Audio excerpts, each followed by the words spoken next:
Présenter le cas d'un homme âgé de 72 ans, sans antécédent, qui nous a été adressé pour cataracte de l'œil droit. On a opté pour une extraction.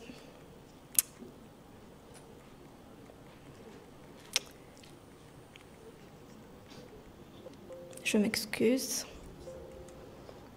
On a opté pour une extraction extracapsulaire du cristallin par phacoémulsification. Donc, en péropératoire, le patient a présenté un floppy iris syndrome avec issue de l'iris par l'incision cornéenne. On a extrait les fragments avec succès et on est passé à l'implantation. On a opté pour une implantation à la berge en bevel down pour ne pas traumatiser l'iris. Ça s'est passé sans résistance. Mais on ne voyait pas d'implant visible dans le sac. On ne savait pas où était passé l'implant. Donc on a redressé le globe et à notre grande surprise, on a retrouvé l'ICP dans le stroma cornéen. Donc on a retiré l'implant à l'aide d'une pince mono et on a bien lavé le viscoélastique intracornéen.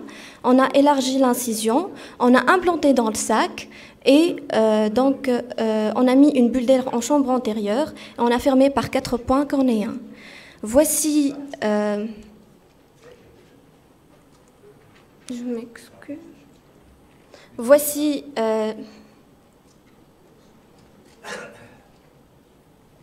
l'aspect AJ1 post-opératoire. Donc on voit très bien qu'il y a une opacité cornéenne avec un œdème stromal important. Le patient voyait alors bouger la main. On a mis le patient sous PND une goutte fois 6 Esterdex le soir. À J15, il comptait les doigts à 2 mètres. Voici l'aspect de la cornée. On commence à voir donc la pupille avec une régression de l'œdème intrastromal. À un mois et demi post-opératoire, il comptait les doigts à 4 mètres avec une cornée qui commence à regagner sa transparence.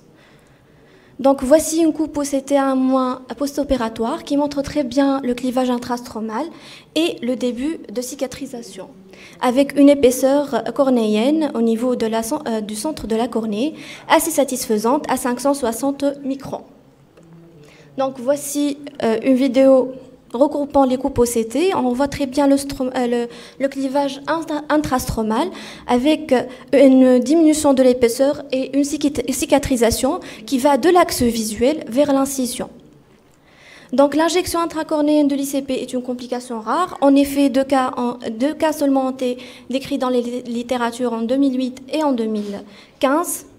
Les facteurs de risque de survenue de cette complication sont les opacités cornéennes, la taille diminuée de l'incision, les chambres antérieures peu profondes, l'iris flasque. En fait, pour éviter de traumatiser l'iris, on a tendance à injecter dans un plan plutôt parallèle à la cornée. La technique d'injection en bevel down et donc le type de l'injecteur. Certains injecteurs ont des bouts assez tranchants qui peuvent lamelliser la cornée et participer à la survenue de la complication, surtout si on force son entrée en chambre antérieure. Donc en péropératoire, dans notre cas, on avait l'issue de l'iris par l'incision et on a implanté en bevel down et à la berge, donc 2 facteurs favorisants. En péropératoire, il faut retirer l'IOL doucement, il faut bien laver le viscoélastique intrastromal, et pour essayer de réappliquer les couches rétiniennes, il y a certains auteurs qui ont opté pour du viscoélastique pendant 10 minutes en chambre antérieure, ou à mettre un bulle d'air en chambre antérieure qui était notre conduite à tenir. En post-opératoire, tous les auteurs s'accordent sur la surveillance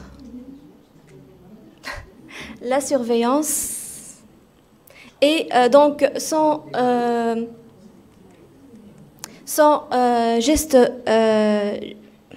opératoire proposé. On met juste le patient sous corticoïde une goutte fois 6 pendant un mois et on surveille. En conclusion, l'injection de l'IOL est une étape importante qui nécessite une courbe d'apprentissage, qui nécessite une courbe d'apprentissage. Il faut injecter dans un plan, donc il faut horizontaliser le globe au cours de l'injection, voir le bout de l'injecteur dans la chambre antérieure et surtout voir progresser l'ICP en chambre postérieure. Je vous remercie.